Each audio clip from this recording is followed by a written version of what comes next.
Të nderuar shikues, përshëndetje, do jemi së bashku në edicionin informativ këtu në ekranin e kanalit 7, ku ndër të tjera do të ndiqni.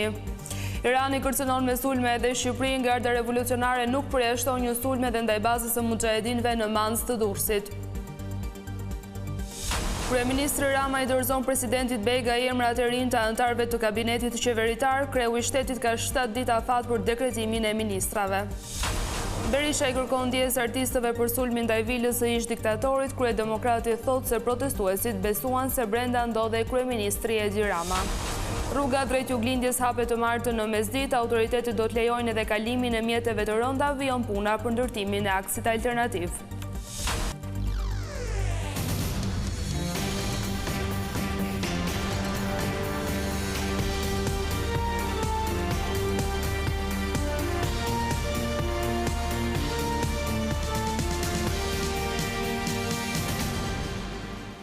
Jemi mëngjesisht me lajmet.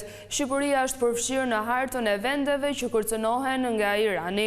Garda revolucionare islamike bëri të ditur se nuk përjashtohet një sulm ndaj kampit të opozitës iraniane që ndodhet në Manz të Durrësit. Organizata e mujahedinëve konsiderohet nga Teherani si një bazë e aktivitetit armiqësor.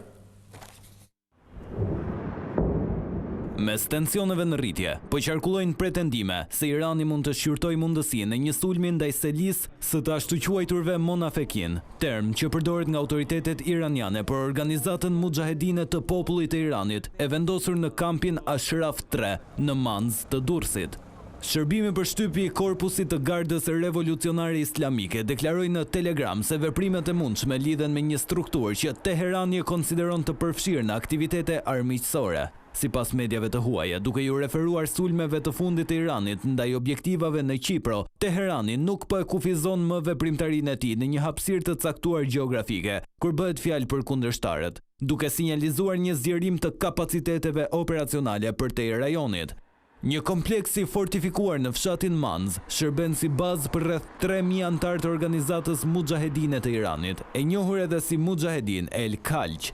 Lëvizja opozitare iraniane ka selin në Shqipëri që prej vitit 2013, kur qeveria shqiptare pranoi strehimin e anëtarëve të saj me kërkesë të Shteteve të Bashkuara dhe Kombeve të Bashkuara. Zhvendosja erdhi pas viteve pa sigurie në Irak, ku grupi kishte qenë i vendosur më parë.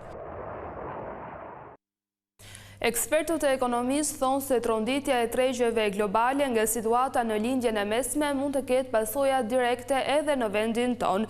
Sipas tyre, ndikimi kryesor do të jetë në tregun e karburanteve, pasi kompanitë mund të rrisin çmimin. Tensionet e fundit në lindjen e mesme kanë shkaktuar rritje të çmimit të naftës në tregjet globale. Sipas të dhënave, një fuqi naftë Brent është rritur nga $72 në $80 brenda vetëm 3 ditëve. Ekspertët thonë se nëse situata vazhdon të përkeqësohet, nuk do të jetë largët dita kur do paguajmë më shumë për karburantin e makinës edhe në Shqipëri. Nëse kjo situatë do vazhdojë të jetë e tillë, pra ngushëllia e Hormuzit do të jetë bllokuar për mbi një javë, atëherë kjo do të fillojë të krijojë problematika edhe në kërkesë ofertë. Dhe këto ndryshime çmimesh janë ende burse, pra ndryshime perceptimi, ta themi kështu, ose frikra. Rreth 1/5 e naftës së tregtuar në botë kalon përmes ngushticës së Hormuzit, ku disa kompani transporti kanë njoftuar se do të shmangin kalimin për shkak të rrezikut nga sulmet me raketa. Kjo situatë ka sjellë rritje të kostove të transportit dhe presion shtesë mbi çmimin final. E vërteta që çmimi i naftës është rritur në raste të shumta. Së pari është rritur me Covidin, pastaj me luftën në Ukrainë-Rusi dhe aktualisht në fund me bllokimin e ngushticës së Hormuzit nga Irani. Gjithsesi janë ndjesi fillestare, janë perceptime që tregu ka më shumë se sa një ndryshim real në kërkesë ofertë. Edhe në skenarin më të keq, kompanitë që tregtojnë naftë në Shqipëri duhet të garantojnë rezerva të mjaftueshme për të paktën 3 muaj në rast të uljes apo bllokimit të importeve. Megjithatë, përvoja më pashme si në rastin e pandemisë ka treguar se çmimi i naftës mund të rritet menjëherë në tregun vendas.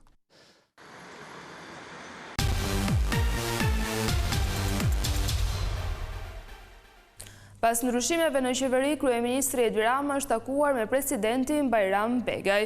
Kreu i shtetit ka marrë emrat e ministrave të rinj të propozuar nga Edi Rama për dekretimin e të cilëve ka afat 7 ditë. Më pas, anëtarët e rinj të qeverisë do të votohen në parlament. Kryeministri Edi Rama i dërgoi zyrtarisht presidentit Bajram Begaj emrat e rinj në kabinetin qeveritar.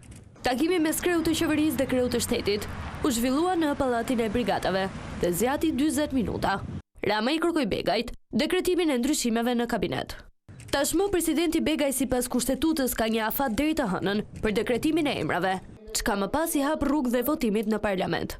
Për marrjen e dritës jeshile nga kuvendi, mjafton një shumicë e thjesht për 71 votash, ndërsa më pas, ministrat e rinj do të betohen në presidencë, ku pas këtij hapi nissin zyrtarisht detyrën. Më 26 shkurt, në mbledhjen e grupit parlamentar të Partisë Socialiste, kryeministri bëri 7 ndryshime në qeveri. Me ikjen e Belinda Ballukut, tashmë numri i 2 i qeverisë do të jetë Albana Koçiu, ndërsa vendin e saj si ministre e brendshme e zë Besfort Lamallari. Ky i fundit la të lirë postin e ministrit të drejtësisë, teksa Edi Rama emëroi Toni Gogun në vend të Lamallarit. Ministri për marrëdhëniet me parlamentin do të jetë Eriona Ismaili. Ministri i jashtëm u emërua Ferit Hoxha, lëvizje që i la jashtë kabinetit Elisa Spiropalin. Ndërkohë Piro Vongu u zëvendësua nga Ermal Nufi si ministër i mbrojtjes. Me ikjen e Ballukut si ministre e energjisë dhe infrastrukturës, erdhi sërish një emër i ri, pasi postin e saj e zë Enea Karakaçi. Të dielën, shefi ekzekutivit u shpreh për ndryshimet, se nëse rrethana do të ishin ndryshe, Belinda Balluku nuk do të ishte larguar nga qeveria. Kreu Demokrat Sali Berisha justifikoi sulmet me Molotov ndaj Vilës 31, duke thënë se protestuesit besuan se brenda saj ishte Edi Rama. Berisha shprehu keqardhje për artistët e huaj që rrezikuan jetën duke kërkuar ndjesë atyre. Sali Berisha ditën që i duhet të paraqitet në SPAK, u distancua nga sulmi që militantët e Partisë Demokratike i bën Vilës 31 të ish diktatorit Enver Hoxha gjatë protestës së 5 kombëtare të 28 shkurtit të shtunën. Kreu Demokrat sqaroi se protestuesit nuk kanë qenë në dieni se brenda ambienteve kishte njerëz dhe se ish shtëpia e udhëheqësit komunist ishte shndruar në një qendër kulturore. Berisha u kërkoi ndjesë artistëve të huaj, të cilët, të alarmuar nga bombat me molotov dhe fishekzjarët, lanë godinën për t'u drejtuar një vendi më të sigurt. Ndjej shumë keqardhje për ata të huaj që kanë qenë aty dhe i siguroj që ata nuk kanë qenë kur objekti atyre që kanë hudhur ato mjete piroteknike. Jo, por s'kan ditë se janë aty. Sidoqoftë, thash, për ata ndjej keqardhje të madhe, nuk duhet note kurse si, dy thamë që kanë qenë 2 zonja ose 2 të huaj, nuk e ka ditë njeri fare. Edhe njerë krye opozitari uri në dukje se të buesit besonin se brenda Vilës ndodhej kryeministri Edi Rama. Kanë fut njerëz të policisë kriminale të thonë protestuesve që banon Edi Rama aty.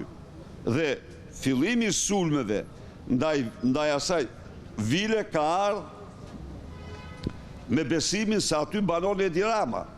Urrejtja për Edi Ramën është e pakufishme. Nuk mundet ne që të pengojmë urrejtjen ndaj Edi Ramës. Nuk ishte aty, ai banonte her pas here tek Vila e Mehmet Shehu. Të dielën, ambasada franceze në Tiranë reagoi ashpër ndaj sulmit, duke thënë se organizatorët e protestës s'mund të injoronin faktin që prej vitit 2025 godina shërben si rezidencë për artistët ndërkombëtar.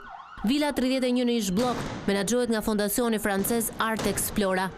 Protesta e së shtunës pasoi me largimin e drejtorit të policisë Ilir Proda dhe atij të Tiranës, me arsyetimin se dështuan të ruajnë jetën e qytetarëve shqiptar e të huaj.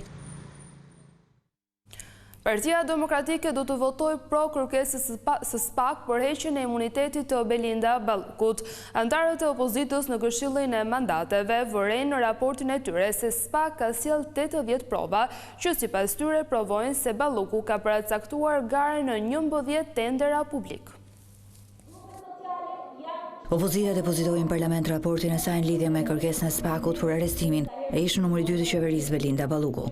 Kryetari i grupit parlamentar të PD-s Gazmend Bardhi doli para medias së bashku me 4 anëtarë të tjerë demokrat në Këshillin e Mandateve dhe Imunitetit për të theksuar se opozita do të votojë pro heqjes së imunitetit të Belinda Ballukut. Të 5 anëtarët e opozitës në Këshillin e Mandateve janë pro kërkesës së prokurisë së posaçme, pro drejtësisë, pro barazisë përpara ligjit. Bardhi shpjegoi se prokuroria e posaçme ka sjellë gjysej 80 prova të ndara në 12 volume ku janë renditur faktet penale për të cilat dyshohet deputetja Belinda Balluku.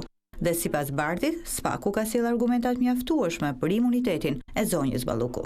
Prokurorët sqaruan më tej rrezikun e prishjes provave, duke theksuar dhe paraqitur prova konkrete se deputetja Belinda Balluku është përpjekur të ushtrojë presion mbi dëshmitarët përmes dy formave, përmes personave të fortë, për cilët prokuroria deklaroi se po verifikohen nëse janë të përfshirë në veprimtari të krimit organizuar, verifikim që mbulohet në këtë moment nga sekreti hetimor. Dhe s'dyti, përmes zyrtarëve publik, pjesë të kabinetit saj, të cilët ose kanë shantazhuar për shkarkime nga puna ndaj dëshmitarëve dhe familjarëve tyre, ose kanë ofruar para në këmbim të ndryshimit të dëshmive dhe të avokatëve mbrojtës.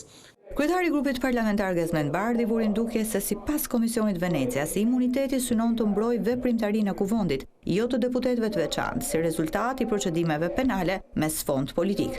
Ndaj sipas Bardhit, në këtë rast parlamenti nuk mund votojë ndryshe përveç se pro kërkesës së Spakut për arrestimin e Belinda Ballukut. Nëse kuvendi do të vlerësonte që një mas e caktuar sigurimi është më e përshtatshme se sa një mas tjetër, apo një mas e caktuar sigurimi është e mjaftueshme, kjo do të përbënte një ndërhyrje brutale në kompetencat e pushtetit gjyqësor dhe përpasoj ndërhyrje e drejtë për drejtë në mënyrë antikushtetuese në hetimin penal konkret. Majoranca dhe opozita në Këshillin e Mandateve nuk ranë dakord për kërkesën e Spakut për arrestimin e ish-zëvendës kryeministres Belinda Balluku. Ndaj në parlament do të shkojnë dy raporte, ai i opozitës dhe ai i Partisë Socialiste. Imuniteti një deputeti hiqet vetëm në rast se 71 deputet kuvendit votojnë pro kërkesës së Spakut. Ndaj fati Belinda Ballukut mbetet në dorën e Partisë Socialiste.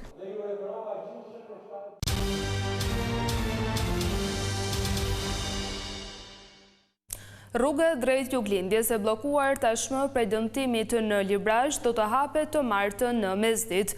Autoritetet bën të ditur se do të lejohet edhe kalimi i mjeteve të rënda, ndërkohë puna po vijon për ndërtimin e aksit alternativ përgjatë hekurudhës. Qarkullimi në aksin Librazh-Pogradec, konkretisht në segmentin rrugor në zonën e quajtur Ara të Gurrës, do të jetë i hapur nga mesdita e të martës. Rruga do të hapet duke filluar nga dita e nesërme në orën 12.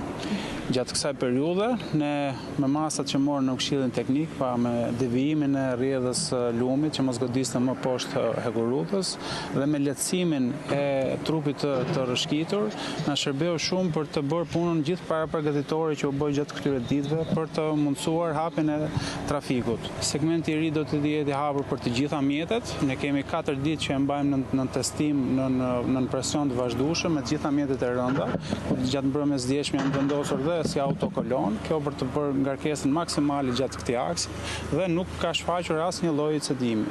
Për rrugën alternative që do të ndërtohet mbi lumin Shkumbin dhe në krah të hekurudhës, autoriteti rrugor shqiptar ka gati projektin, por jo datën për nisjen e punimeve.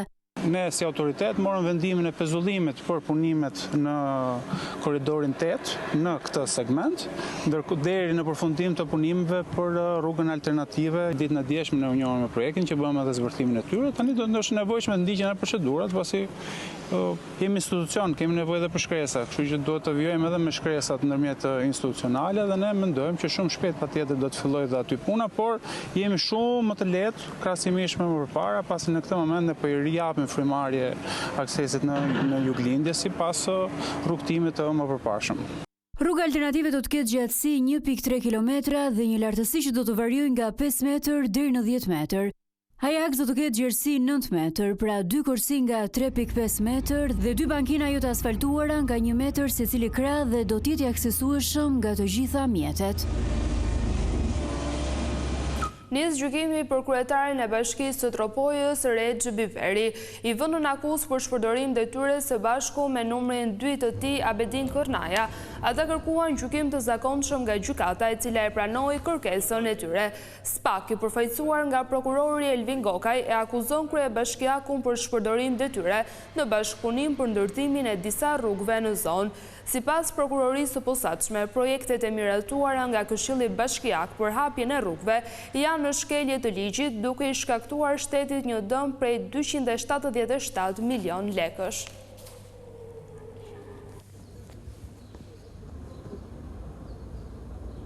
Gjykata kalon në burg ish drejtorin e Autoritetit Kombëtar të Ushqimit në Durrës, Elton Varaku, në seancën e zhvilluar këtë të hënë për vlerësimin e masës së sigurisë.